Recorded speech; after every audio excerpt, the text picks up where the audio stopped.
All right, guys, I'm gonna get going. So yeah, first of all, I'd like to welcome you all to the inaugural edition of our South African Schools Strength and Conditioning Coach Forum. I think with the technology we have today, it's really great that we can share information, bounce off ideas, and really look at making some kind of uniformity in strength and conditioning in the school setting. I definitely think over time it'll make a really good impact in the quality of sports that we produce. So yeah, thank you to all of you for joining. There are quite a few people who have made apologies. I think a lot of people do have commitments that they have. So what we'll do is we will record the video, and then I'll publish a YouTube link, and then we'll make it available for everyone to have a look at thereafter. We've had about 50 people from 50 schools that have joined. So yeah, it's a really good response, and I'm very excited. In terms of the purpose of the forum, obviously the sharing knowledge is quite key. So with the topic that we're going to speak about today, we're going to have a couple of people lead off with a question, and then if you would like to contribute to what's been said, then if you just put an indication in the comments box, and then we will give you a chance to elaborate or give your opinion on what has been spoken about. So yeah, I'll reiterate that a bit later once we've had a chance to sort of get into the swing of things. I'd like to thank LifeMax. It's a South African company that deal with a variety of equipment and sports performance products. I'm going to be playing a short video just to show you what they do. And over the course of the next few months, we're going to look at trying to give companies opportunities, or companies that are linked to our industry, an opportunity to show you what products they have, and hopefully it will bring a benefit and value to your guys' programs going forward. I'd also like to thank Harvest Table. They actually have given us some product to do a little draw. So straight after the video, I will do a little draw, and then if someone's going to win, it's a Harvest Table Power Repair Protein Shake. So that's really nice of them. So without further ado, I'm going to play the video from LifeMax. If you guys want to make appointments with them to chat about their products, you can get in touch with me. Otherwise, I'll put you in contact with either Brian or Graham, who are involved with the company. So I'm just going to share my screen quickly.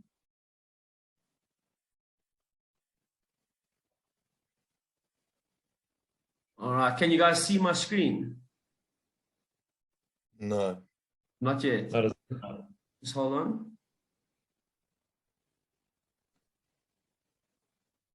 How about now? Yep. Okay. Yeah. Let me just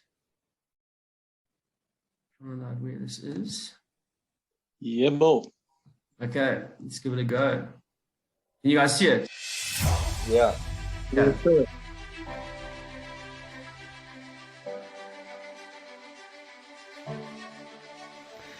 Our dedicated team at LifeMax use our 25 years of experience in partnering with the world's most desired life science, exercise medicine, human movement, and sports science brands to bring you leading solutions for measuring, testing, monitoring, and improving human performance.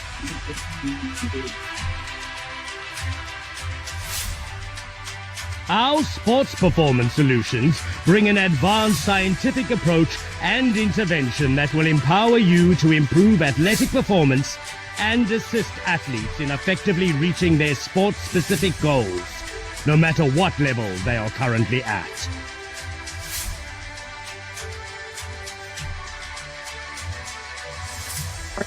In today's digital era, human motion is mathematically described in terms of displacement, distance, velocity, acceleration, speed, and time. With our movement science systems, you are able to measure and give real-time feedback on the movements of the whole body or any part thereof.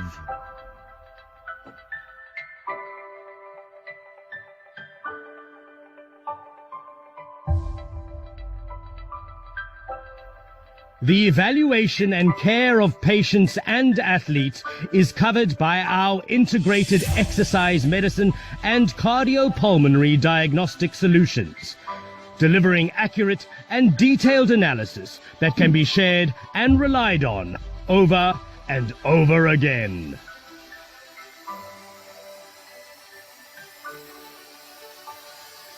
Body measurement is a prerequisite in human performance.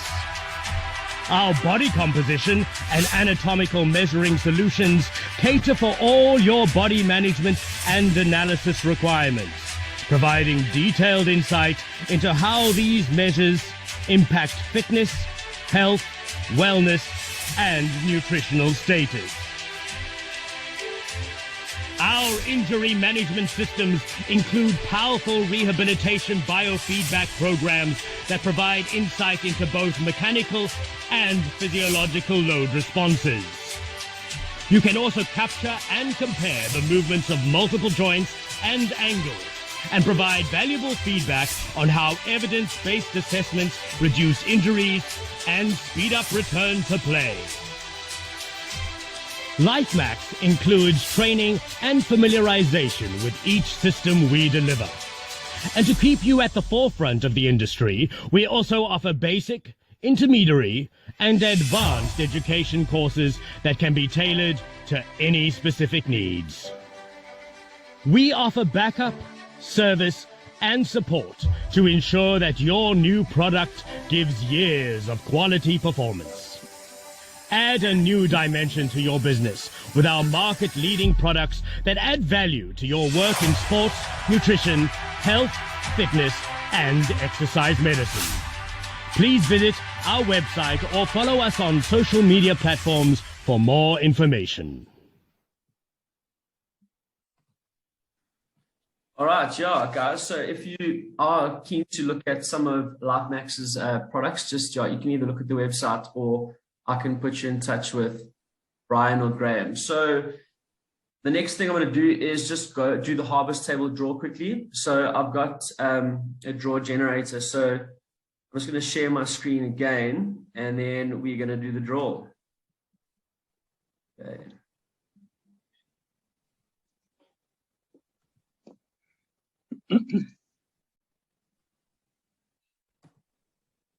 All right, let's have a look here.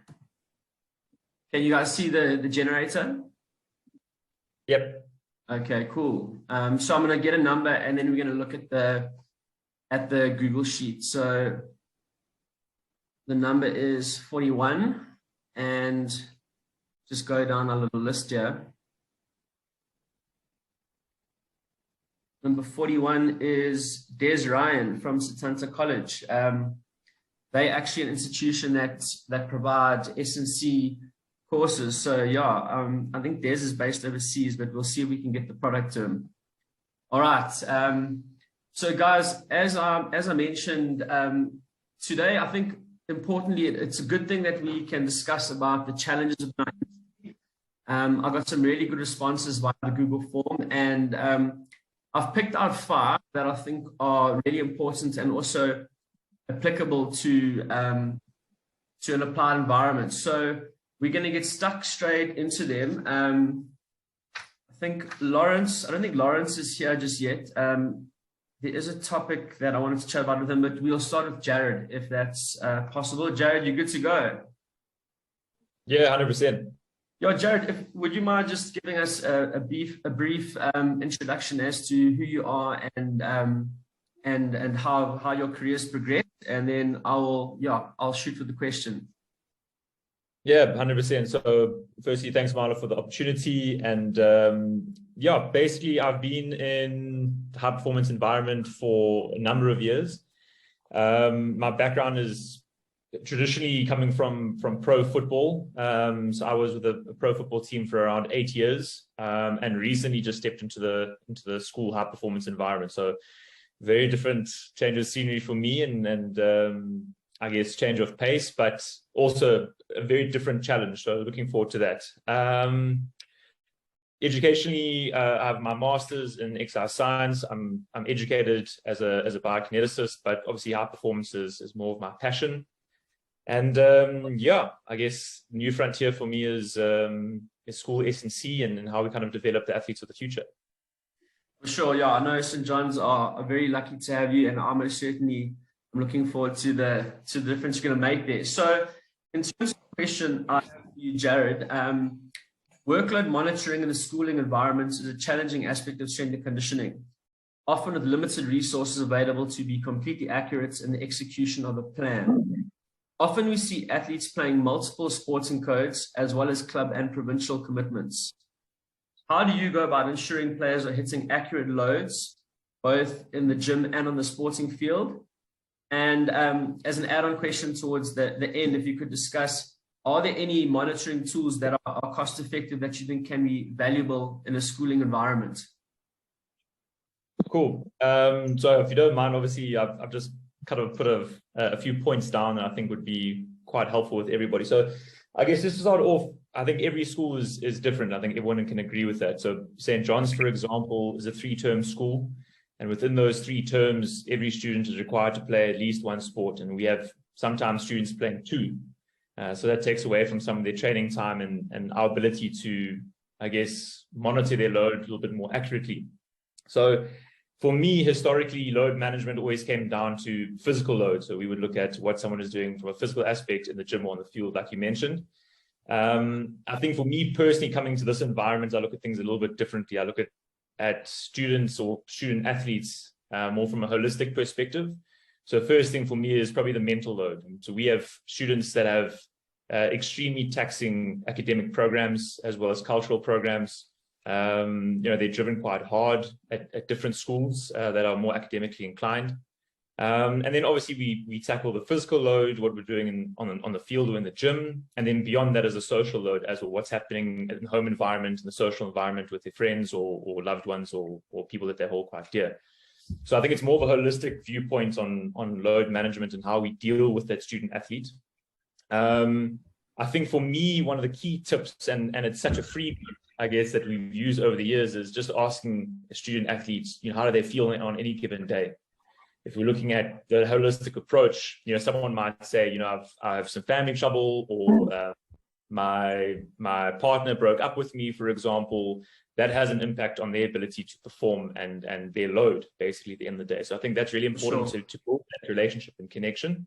And of course, it's free. So I mean, it's an easy tool to implement. Looking at pro teams and their budgets, their team focus, they can pump money into assessing load with their athletes. So they'll have tech from GPSs, heart rate monitors. They can do fatigue monitoring or monitoring. They have AMS systems and platforms. So that's very different. Where schools, the priorities are very different. It's more about infrastructure, staff, and the students. And let's be honest, tech and platforms are not really at the forefront of what they're going to be pumping money into. So I think to answer your question, when it comes down to load management, from the gym environment, something that we're trying to implement at the moment is doing regular kind of physical testing throughout the year. So we want to create an annual plan as opposed to looking at sports individually and then doing testing for those sports. So we want to have a centralized testing battery that we do 6, 7, 8 times throughout the year. And we want to look at a student athlete developing on an annual basis.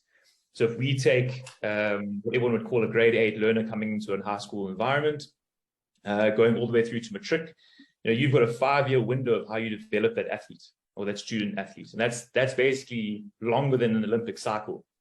So you have such a rich environment to kind of develop that person, and even beyond school, maybe going into pro sport. So that's basically what we're trying to create as a central testing battery and a database that every coach has access to, and then we can monitor students long term. So I think that gym testing is really important. From a field testing battery, when we get to how we're hitting our loads, I think it is very difficult. Number one, because you have multiple sporting codes going at the same time. You have multiple teams in those sporting codes. And obviously from a manpower perspective, for example, there are 4 of us at St. John's and we all have different responsibilities. So we can't monitor the load ourselves on a daily basis. And I think that's where coach buy-in and coach education and kind of the coaches being part of the load monitoring system is really important, where they can give feedback, they can give reports on how the sessions went. And I think if we look at the oldest trick in the book on how we monitor load, It's straightforward. It's a session RPE, it's a session duration, and that gives us training load in arbitrary units. And if we can look at that and we can get coaches to accumulate that data and give us a daily report or a weekly report, and we do the rest, we can see how the student athletes are doing long term. So basically, some tools that I've picked up on over the last couple of years, and I think everyone might find quite beneficial because they don't really cost much or they don't cost anything at all, would be a wellness tool, a wellness questionnaire called Readiness Wellness Monitoring that can be found on the Apple Store. I'm not sure if it's available through Android, but that's an individual wellness questionnaire. I think there's 5 or 6 questions that the athlete can basically enter. The only difficulty is that's device bound. So if it's on an iPad, for example, the athletes would have to come in. So if they're coming into a gym environment, for example, or pre-training, they would fill that data in, and you can basically see how they're doing long term. Another tool to use would be Metric VBT. That was recommended to me by Ignatius Laubscher. That's also free on the App Store. And that's basically a video tool to assess velocity-based training through the Olympic lifts. And I guess my last kind of point or tip would be to try and invest as we as professionals in data analytics and data visualization courses. And why that's important, I think that's where high performance is going, is how we present data, because we can collect it as much as we want, but how do we present it? How do we make the most out of that data?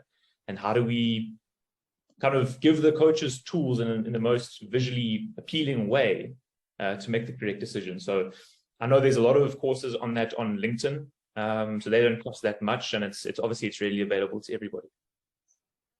Awesome. Yeah, Jared, there's some really interesting insight there. Especially the RPEs, it's quite quick and easy, and you can start developing a bit of a profile. Obviously, incorporating that, you can, what I've seen is obviously sleep is quite an important thing in terms of recovery, and you can monitor those sort of things, and sort of in your RPE will include those different aspects. I think it's probably the best sort of method you can use without limited to no sort of equipment available.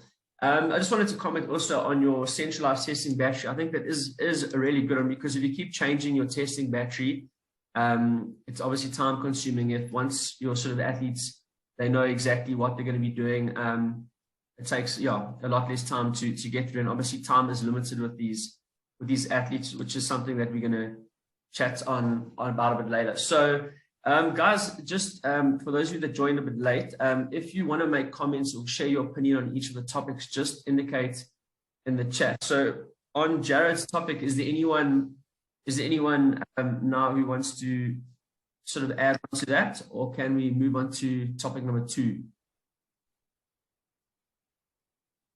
Okay, I think we'll move on to topic number 2. Thanks so much for that, Jared. I really appreciate it. No worries. Getting on to our second topic, and it's directed at Lawrence. I see Lawrence. Lawrence, you there? Yeah, I'm here. Sorry, I was a little bit late. Had a bit of a struggle getting on, but sure, what an honor and privilege to be able to address such formidable people. So thanks a lot. Sorry about the late join. No stress at all. Lawrence, if you wouldn't mind just giving us a brief background about your working history and how your career's progressed so far. Cool. So, yes, finished at Saks, coached from about grade 8 while playing, or end of grade 9 at a junior stuff in the boarding house, and then went to UCT. Meeting has stopped. Went to This meeting is being recorded. NMMU, where I did human movement science and then sports science after, while coaching at Grey and working with the under 19 and under 21 EP Academy with Kempson and Nodis. Luckily, I was basically a glorified water boy, just being able to help out for those honest times, and just soaking up as much as I could. And then started out head of sports science and strength and conditioning at St Andrews in 2016. For a 3-year contract, which progressed into a permanent contract as director of performance, and then separately housemaster and a holistic view. But yeah, I've been very lucky and blessed. But yeah, that's a short background. Sorry, I'll keep it sweet. Awesome. Yeah. Thanks so much, Lawrence. With regards to the question that I wanted to ask you, so basically, so is Lawrence still there? Sorry. Yeah, I'm here. Okay. So the question that I've got for you is, within the schooling environment, we often have limited time to work with athletes. To find the balance between academics, team training, and work in the gym is a major challenge that we face. How would you prioritize your approach towards using the limited time that you have with your athletes to bring about the greatest benefit towards performance on the field? Yeah, so it's tough one, all encompassing to try and nail it down. It basically comes to time. So a lot of stuff has been mentioned. I've got a short 5-6 slide PowerPoint that I've got. If guys do want to have a look at it while I'm talking, I just need permission to share. No problem. I think I did create permission in advance, so give it a go and let's see if it pops up. It says host is disabled, attendee screening sharing. Okay, but, just give me 1 sec, and I think it's reset back. Okay, multiple participants. Okay, here we go. Yeah, I've got all participants on. Who can share my slide? Yeah, I'm gonna. It's still saying that. Oh, got it. I've got it now. So just give me no. You can see what's happening. Okay, so trying to keep it short and sweet. It's basically in everything I do, I want to be the staff member, adult, housemaster, or coach that I wish I had when I was a kid, and that comes down to honesty. With limited time and most bang for your buck, there are multiple things, and I know I'm speaking to the choir here, but the answer is it always depends. So what sports specificity you're training, off-season, pre-season, in-season, how much time does the athlete have? And most importantly to me, and most SNCs I've spoken to, it comes down to the relationship between athletes and the head of sports code and our own personal ego, everyone else's ego that ultimately relies in buy-in, which, whatever dynamic prioritization plan you've got, they're not going to do it, it doesn't work. So we're in a pretty fortunate position, but the thing I struggle with the most personally would be a under 15 athlete who's finishing. Under 16 coach says, hey, I need you to pick up a bit of weight. He's also a cricketer, so we don't want to decrease his range of motion, but he's also plays polo, so the amount of swimming he's doing is going to struggle. How do you answer that from a theoretical versus a practical perspective? Dunning-Kruger effect, like finish varsity, peak amount stupid. We can get into all of that, but it's where do I personally start? And we might all have different opinions here, but it's what do I need to do and what are the training demands, how I can create that for the athlete. Not having bodybuilders, but a student athlete that's robust and injury resilient, and starting with the most demanding sport. So most of them have similar base components, but from a perspective of non-contact, contact, and collision sport, build up from there. Knowing the athlete, so what's their timetable like specifically? So here's something I send out most years, but here's an example of the end of this season. So I know the time. They send me back something from a while ago, their time plan, and I'll put out a program. But getting into like specifically most bang for your buck, sorry, this was for master students. I just want to, paralysis by analysis. I know you mentioned that earlier. Sure. Okay, there's some eye testing criteria. Most bang for your buck would be this one. If a kid's so busy and he can't do much, he's doing his aerobic and anaerobic conditioning for multiple sports codes. We need to have an umbrella term to try and manage these kids, that they're not burning out from all perspectives and they're performing in their primary field, which is in the classroom. But my personal most bang for my buck would be an elastic band resisted run, and how do I progress that or regress that depending on the athlete. As we can see here on the far left, it can be in a running style. If we're doing squats, it's a symmetrical movement. How specific, or what's the specificity of that to on-field running for athletics, running up and down for cricket, and we can progress that to a contact or non-contact, or even go as far as collision. How do we make robust injury-resistant athletes. So bottom left, it'll start out with single leg hops, reverse walks, forward running, and even progress it to full contact, where I can maximize the resistance so they're working hard, low speed of collision, so there's a low risk of injury, and incorporating these fundamental movement skills, catching, passing during everything. So in the middle of their gym session, for example, they might be doing catches and swapping things out. It's balanced. But the answer to every question is it always depends. Yeah, so I actually haven't been able to see what's happening here. So that's short, sharp, and sweet, and I think that is 5 minutes 42 seconds, so over your time cap. but yeah, please shoot questions. Yeah, thanks. And if I can learn from you guys, it makes it better. I think in that sense, in terms of the limited time, is keeping it as simple as possible. Obviously, with cross codes, it can get a bit tangled up. With say a guy who's playing cricket and then a guy's playing rugby in second term, it can get quite complicated. So I think yeah, keeping it as simple as possible and looking at the demands of your sport. We have a question from Richard. Richard, do you want to fire away with what you want to direct either towards the question or towards what Lawrence has already said?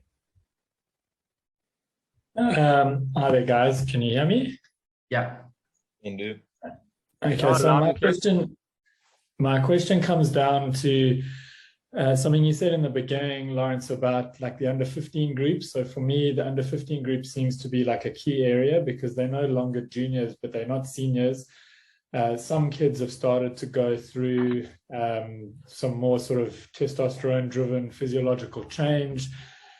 So you get a bit of pushback when you're trying to, or when I'm trying to get them to focus more on maybe some sort of technique stuff like you're talking about with resisted running or whatever it is, because they're still at that stage where we can kind of drive speed development and build a bit of aero into them and anaerobic work. Have you got anything specific around that you know, like when you're getting pushback where guys are going, well, we need to get bigger? What I tend to try and do, I guess, is I try and sort of mold a little bit of the strength work and maybe a bit more strength endurance into sets where I'm doing a bit more power or technique based stuff. But for me, that's like it's a key age group where you can really, if you can get the buy-in, you can get them to take ownership of their own development, and it stands you in good stead for the next 3 years when they start developing in the gym. You got any other key things there that you are happy to share? I'm always happy to share absolutely everything. It's but you've hit the nail on the head there in your question and answer. You're doing the right stuff already. From a sharing perspective, it's being vulnerable or being honest. So if I mix the theoretical background of the studies with the practical of being the player, like I've had the coaches who say you need to put on weight, bud, or I've had the guys who, your rugby contract's on and you don't meet your performance criteria and they're $500 off your pay salary at the end of a contract, or skin folds, your bench is under, your sprint repeats under, and those kind of things add up. So yeah, it's answers always it depends. So like, what's the athlete, and it comes to knowing that individual, like what makes him tick, and that comes down to relationships. Because in the absence of trust, this kid's going to assume his subconscious bias. So, what's the hierarchy in the coaching system? Is it director of performance, head of rugby, under 16 coach, S&C under each one? Who's this kid's pulling towards? Where's the stress?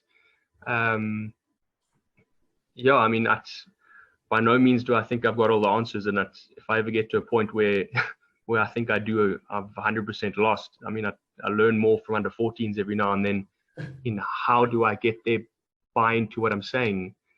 And it could be, one of my senior athletes having a verbal cue that the guy listens to, but it builds into the back end of the previous speaker talking about specific testing criteria. And if he believes that what I'm telling him is going to help him, he's going to have that intrinsic buy-in and he'll listen. But yeah, it comes down to relationship and trust. But I mean, you pretty much answered your question already. I've got scenarios of kids in my head from a, Craven Week level or Craven Week level who express stresses, or, from my position of privilege, it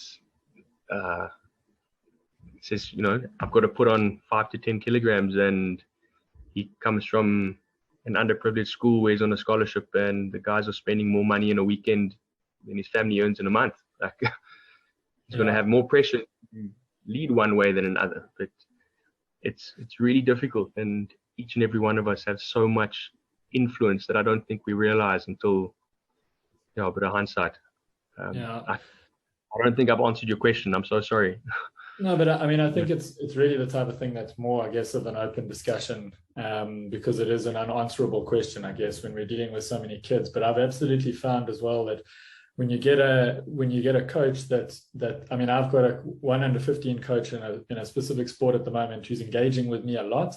And all of a sudden, we're getting so much excitement going on, and the boys have certainly got buy-in. And so the challenge really, like one challenge we've had at the moment, whilst trying to get some of our cricketers fit now in the 3rd term before they go into 4th term, because we've not had a really strong element there in the past. I'm very new to this role, but at the school, but the pushback was always around, okay, well, half of these kids are all the good ones, generally the best in the team, are playing indoor hockey as well, and league will be at night, and so they may have to travel 50 k's to get to the Astro, and they're only getting home at 10:30 at night. So with those kids, I mean, now I'm just going to give some feedback in case anyone thinks this is a reasonable idea they've had a problem with, I guess, but is I mean, we're running in our PE, we're trying to get a condition block in for half of our PE period, and if it's on a day where those kids are doing like a nighttime a league game, I'll have to just ask the group, look, who's playing hockey tonight? If I don't know who it is, again, I'm still new and I'm learning these kids, and I try and get them just to sort of do maybe half the session, have a look at them, see how they're feeling, and come with the honesty side of it and say to them, look, but you need to make sure you've got resources here. So I want to pull you out of the leg stuff so you can still run, and go and do some band stretching, and then let me know the next day how you feel. So at least I know, was he on his threshold? Were they below it? And I guess you get to know the kids in the squads who you can trust their feedback. So the RPE scale, that makes sense. I haven't started using it with this group yet, but someone mentioned it earlier, and it really is, I guess, one of the easiest ways to get some feedback. But failing that, you cherry pick 1 or 2 good guys out of a group, and it should give you a pretty reasonable indication as to how everyone else is doing. So that's a bit of my feedback there. And then the last thing I had to say was just on overhead strength.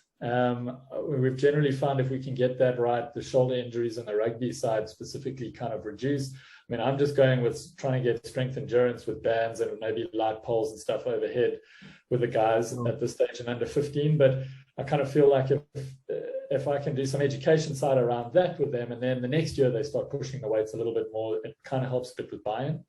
There's a lot. Listen, reach out to me and I'll share everything I've got. I was lucky enough to have some guys like Simon Thomas with the Crusaders who shared stuff with me. There's a sharing mentality in the S&Cs in New Zealand, because they want to make everyone better so they get better. So I want to try and create that as best as possible here, because their job's making All Blacks. Our job's like the Bulls have to beat the Lions, and the Lions got to beat the Stormers for that kind of setup. But just on your RPE thing, I do have a potential suggestion for that. Just now that I've thought about it, it's where on multiple scales. I mean, you could go the route of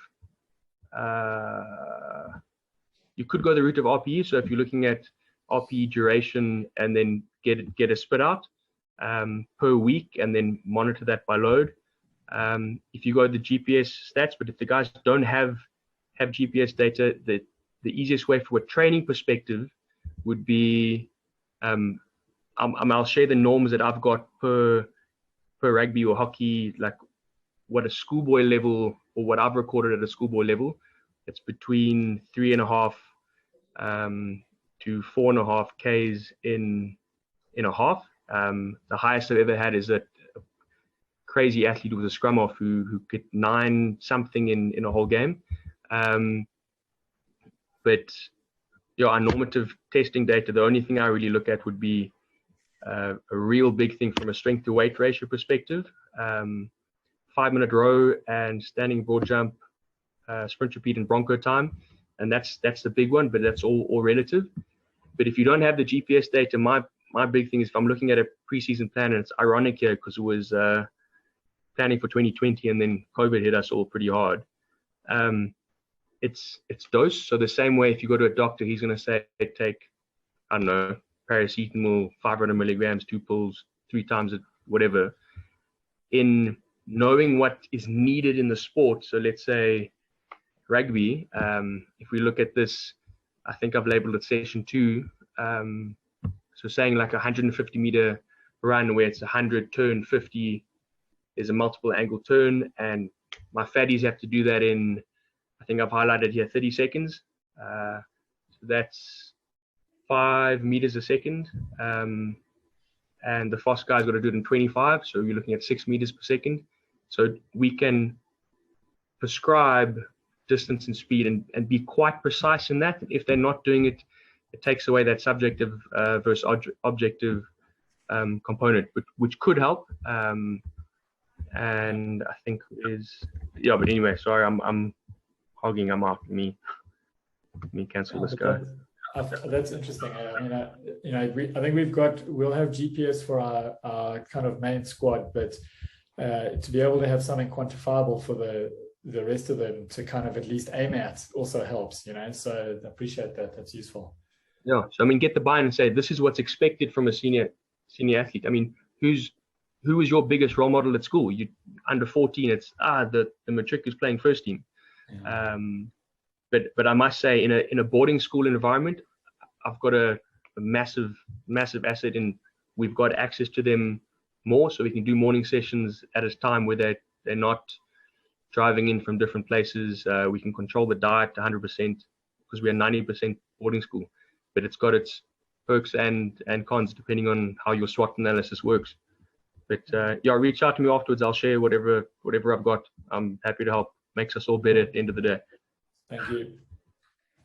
Yeah, thanks, Lawrence and Richard, for sort of developing on that topic of time. I think we shifted the direction a bit, but I think those are all things that are really applicable to the industry, and it's really valuable. What I will do is afterwards I'll make a summary on things that are said, and I'll make it available to everyone as well as the recording. So yeah, guys, thanks so much for that.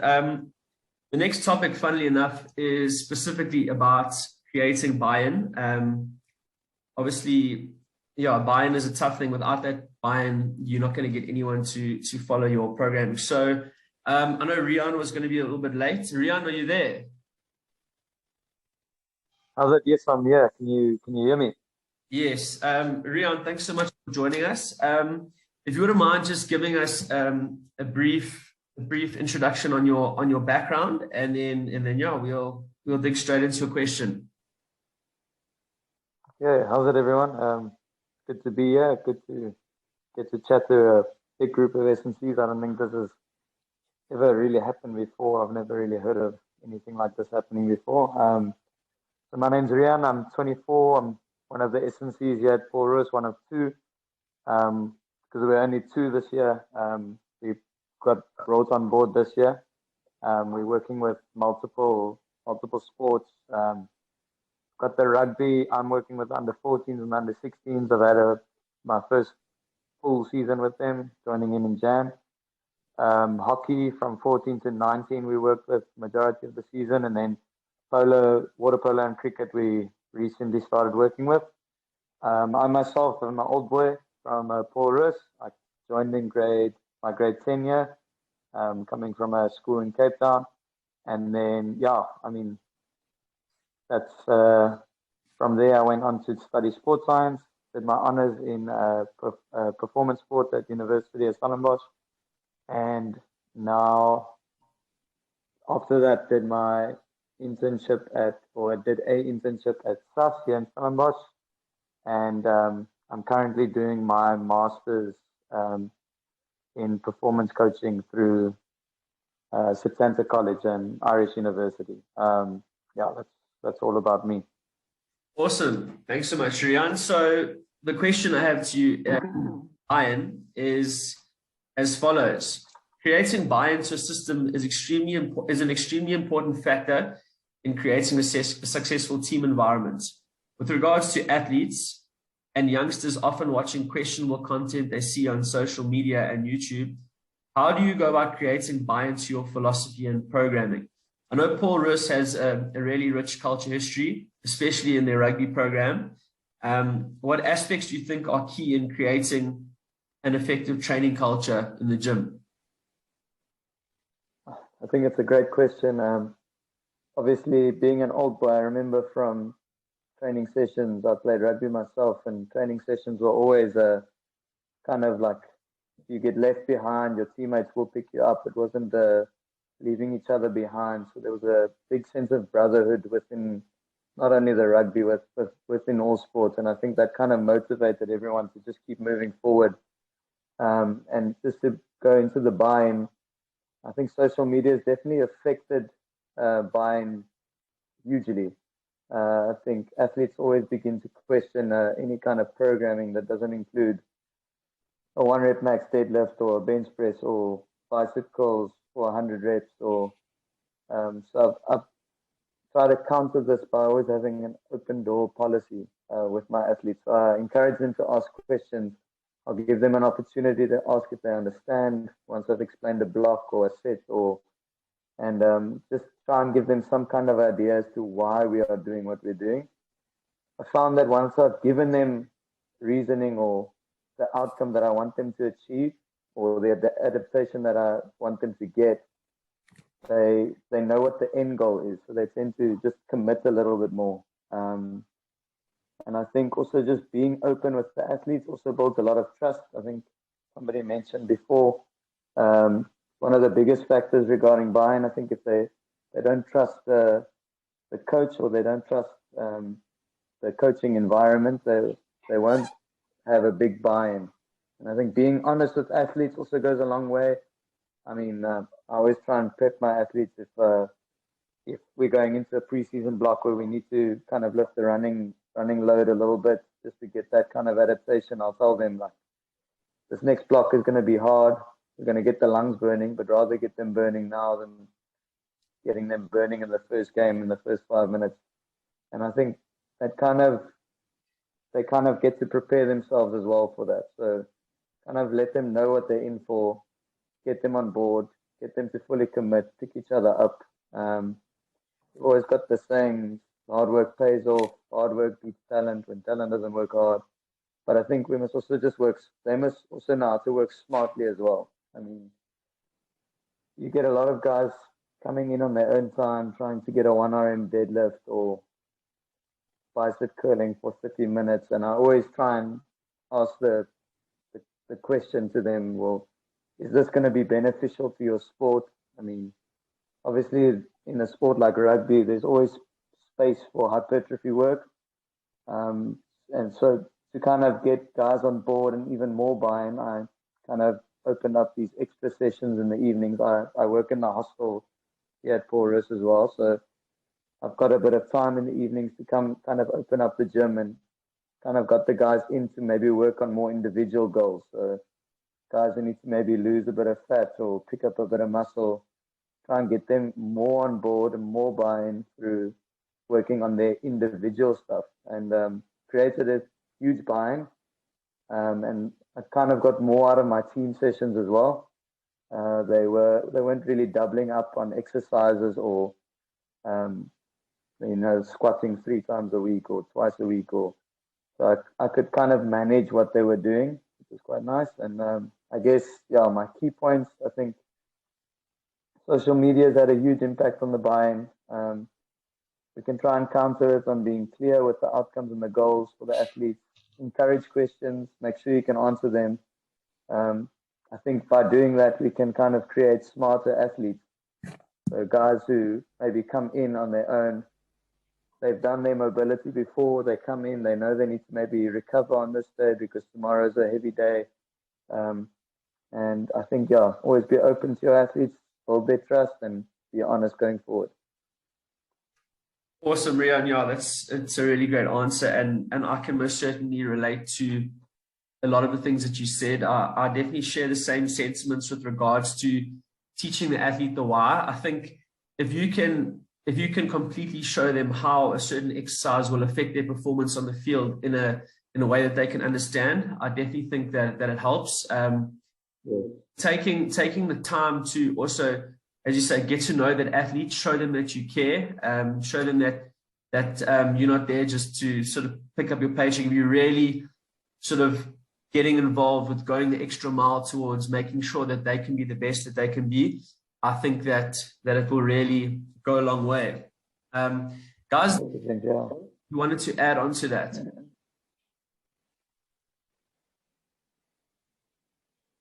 Okay.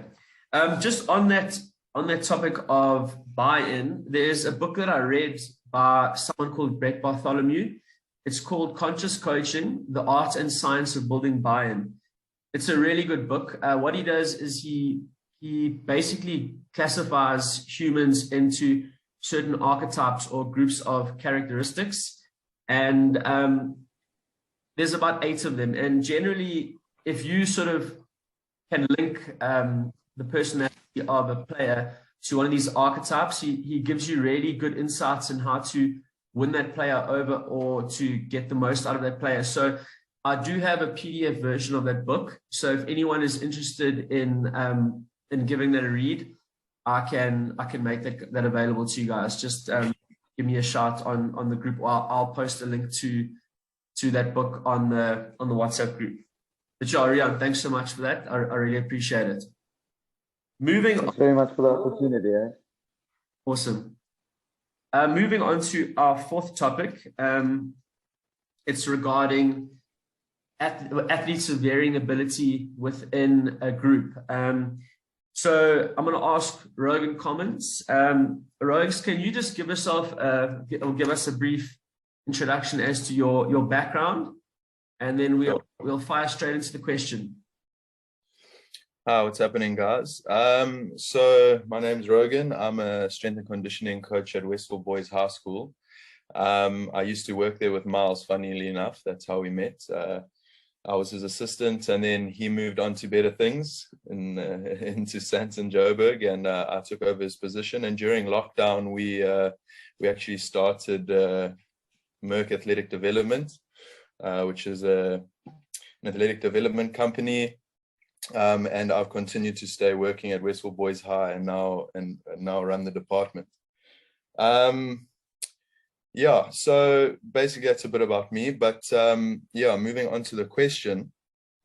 I've broken the question down into kind of 2 parts, and as we unpack, I'll kind of get to answering both parts of the question. But firstly, how we manage working with athletes of varying ability. I think primarily we need to establish whether the gap between the athletes that have a really good ability and the athletes that have maybe a less of an ability is due to their actual ability to perform the workout or the session, or whether it's due to understanding. One of the previous speakers, I think a number of the previous speakers actually mentioned the education, whether it's educating your coaches or educating your boys. I think that goes a long way, encouraging the understanding of the workout or the session. Once we've established whether it's the athlete's actual ability that's haltering their progression, or whether it's their understanding that's keeping them back from the rest of the group, then you can advance and move on to making the necessary changes.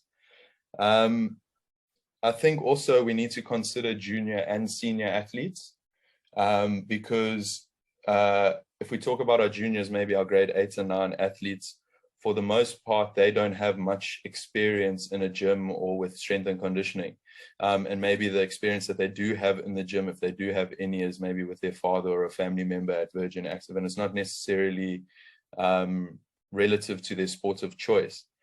Whereas senior athletes, especially if they've been in a high performance group for a long period of time, they'll usually have a bit more experience, and therefore you begin to understand that maybe those that can't keep up in that senior setup, who have had, you know, maybe 4 or 5 years of experience in the gym, their issue is actually due to ability and not understanding, because you'd like to think that within the 4 years of them being a part of the program, that you've taught them enough to understand execution of the workout or the program, and they understand the why, like Miles mentioned earlier, and why it's necessary to perform or train in the way that you've prescribed them to train. What I often find that in the junior groups, you'll have 1 or 2 standouts, whereas in the senior groups, you'll have 1 or 2 that can't keep up. And I think that once you kind of identify those guys, and like I said earlier, once you understand the reason that they're either not keeping up or the reason that they're so far ahead of the rest of the group, then you can start making the necessary changes, because of course you don't want to isolate your athletes. I think your treatment and the language that you use with your boys is quite important, because the world is getting for me, I think, a little bit unnecessarily sensitive at times, and you certainly don't want to isolate boys, whether it's for them performing too well or whether it's for them not performing well enough. You don't want to remove them from the session and give them a completely different session to do. You still want them to be integrated in with the rest of the team. So in order to include them still, you'll have to think of adequate regressions or progressions that'll still keep them a part of the team, doing the same or similar workouts, and not, you know, sticking to one side of the gym and not being able to, you know, interact with the rest of the team, because obviously that is a big part of buy-in, is having the guys, you know, working as a team. You don't want them to be excluded from that group. They're not going to buy into the rest of what that team has, you know, the intimacy within that team. And then, like I mentioned, once you've understood the reason for their lack of, or their lack of ability, or whatever the case is, then you can go on to thinking about the methods in which you can take to challenge all the athletes in the squad to kind of be at the same ability. And I think that one of the biggest things for me is by educating your better athletes, or your athletes that have a much higher ability, and use them as coaches. I think a lot of the time an athlete that is maybe falling behind a bit, is a lot of the time you'll see that they're a little bit shy, maybe they're a little bit anxious, maybe that they're quite aware. Latis are very aware these days, and they'll definitely know if they're not keeping up. So if you kind of partner them up with athletes that are doing really well, and you teach your athletes that are really, really high level performers, you know, coaching points, cues, things like that, they can actually help the kid that's struggling a lot better than you may be able to do so if you don't necessarily have a relationship with that child in particular, in the way that one of his peers may have. I also think that this obviously is a lot easier to do if you have, you know, maybe 4 or 5 players that are standouts, or 4 or 5 players that are, or 4 or 5 athletes that are maybe not keeping up. You can have breakout groups.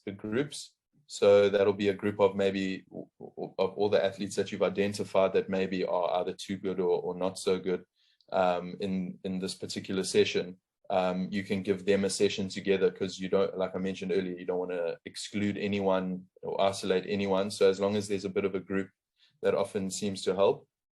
And then I think also another good point is to give your athletes challenges and reachable goals. So for example, if you the rest of your group is maybe moving on from a goblet squat into a barbell back squat because they've all, met the criteria that would allow them to move on. And, you've got a group of maybe 2 or 3 boys that, or athletes that can't progress. They're not able to execute a goblet squat to perfection, for 3 sets of 10 reps or whatever the case is. Give them a progression goal. So you say to them, okay, obviously a barbell is 20 kgs. If you can goblet squat a 20 kg dumbbell or kettlebell for 3 sets of 10 reps with perfect execution, obviously under your watchful eye, then we'll be okay with you moving on. So give them something to work towards, something that they can practice, and even in their own time, whether it means they practice doing some squats at home without a weight or whatever the case is. But as long as they have a realistic goal, a challenge that you've set for them, that then the outcome and the reward for that challenge is to move on with the rest of the group, I think that's quite a useful tool. And then obviously, you've just got to understand like adequate or applicable progression and regression exercises. So if you know, you obviously, if a athlete is not ready to progress well enough to the level of the rest of his team or group, or her team or group, and you may actually need to regress, you want to know the next step back or the next step forward. You don't want to take them too far back, or when they're progressing too far forward, because that actually ends up having like a negative reaction.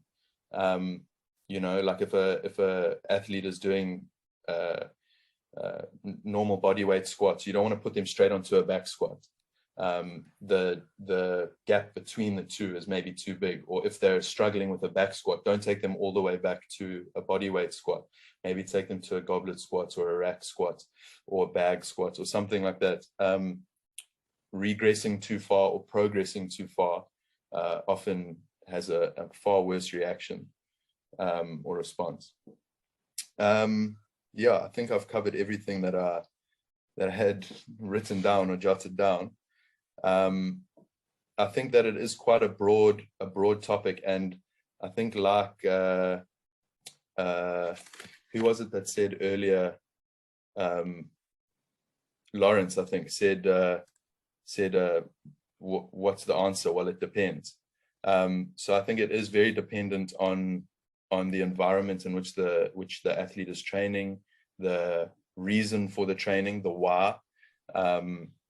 But I think some of the points that I've made are things that I've used, because I work a lot with the junior and the senior athletes. So there's always a kind of level that they've got to progress on, a line that they've got to stick to when they progress, as they go through the age groups and through the different challenges and different levels of performance that they're going to go through. And these are the methods that I've mentioned are methods that I've used in the past that seem to have done the trick.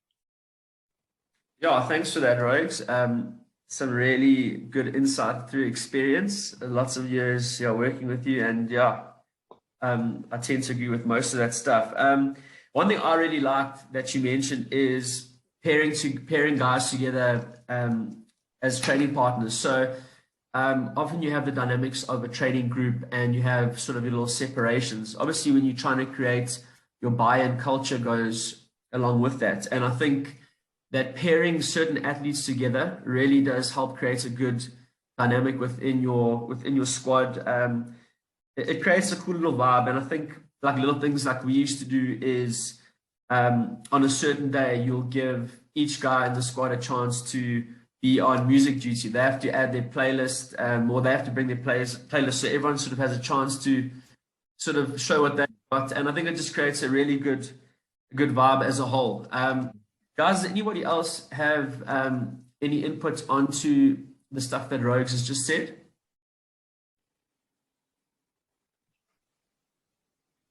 Go for it, Lawrence. Yeah, it's interesting to see we've all got a very similar viewpoint. But when you're creating that buy-in with the program, I like your progression and regression comments. It's in your experience, how do you get them to stick to it? Because we're trying to educate them as best as possible that they make their correct choices when they're in the Virgin Active, when we don't have them in their or in our control. Because 90% of kids, the first thing they're going to do is going to be a horizontal press, and they're going to go bench press, dumbbell bench press, incline dumbbell bench press, and then from a it's actually funny that you mentioned that, because today we're in an off-season phase at the moment, and there are some boys that are using the gym, but a lot of the guys are actually resting. I'm speaking with regards to our rugby boys at the moment, but one of them, he was doing a bench press, and he like kept adding weights as the sets went on, but he was adding like 10 and 20 at a time. So I'm like, bud, why are you adding so much weight as you go? And he says, no, I'm doing 12 reps, then 10 reps, then 8 reps, then 6 reps.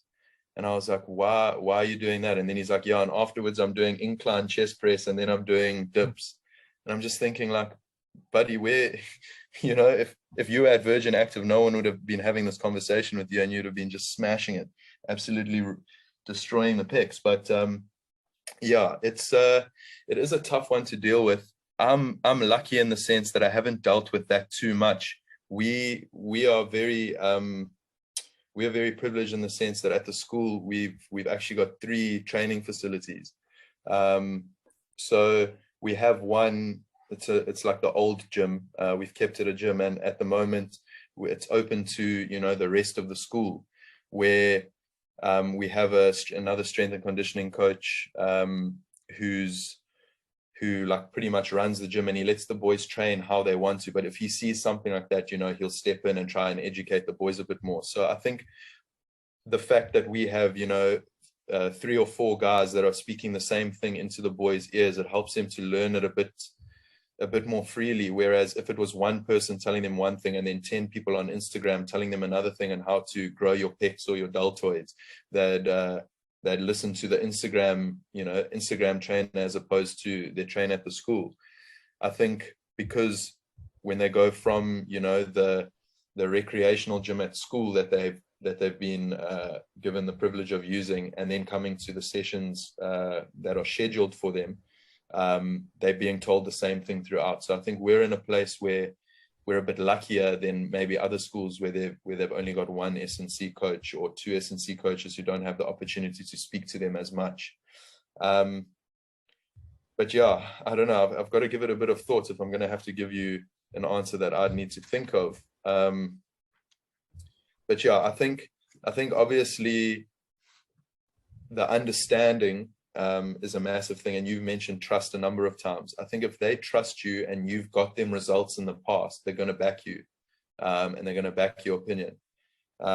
There's been cases, I mean, not to toot my own horn, I mean, I'm not using a lot of the 4 kgs of muscle packed on. He's going to trust you a lot more in the next phase, because he knows that you've been able to help him pack on some weight, which is what he wanted. Thanks. Awesome. Thanks, Rogues, for that. So guys, just in summary, I think the cool thing that I've seen tonight is that there are a lot of similarities in the way that we view things. What I would like to see in the future is if we can jot down some kind of a basic structure that people could refer to. Obviously, everyone wants to put their little, their sort of pass on the basics, but it's really pleasing to see that we all have a lot of similarities in the way we view things. So going forward, later in the month, we are looking at, I've spoken to Andy Edwards, the head of athletic performance for the Springboks. Obviously, he's been in Australia and he's been quite busy, but we're going to look at doing a Q&A with him towards the end of the month. I've just got to try and lock down a time with him after the Argentinian test. So I will keep you all updated with that. I will document and jot down a few points on the summaries of this, and I will make that YouTube video available. But guys, I think I've learned a lot from, and it's been great seeing different opinions. I mean, there is you can have the black and white, but it's always nice to see people's opinions on how they view things and how they implement the basics. So yeah, guys, thank you so much to everyone that's spoken, everyone that's contributed, and to everyone that's listened in tonight. Yeah, I think we've got onto something really good here, and yeah, let's keep thinking out the box. If anyone has ideas on, I know obviously we've done the group here. I do have a list of things that that we can speak about in the future, besides getting people to speak about specific topics. If something that has sparked in you in terms of what you think we can address in the future, yeah, please contact me. But guys, I think we over an hour now, so we're going to wrap it up. But thank you so much. Also, thank you to our sponsors, LifeMax and Harvest Table, for providing the little protein shake giveaway. And yeah, we will keep in touch, and I look forward to chatting to you guys soon. Thanks so much, everyone. Thanks, James. Well, just Thanks, on that, Marlo. thanks to you for setting it up. Awesome. Yeah, I appreciate that. All right. Cheers, guys. Yeah, thanks, Marlo. Cheers, gents. All the best.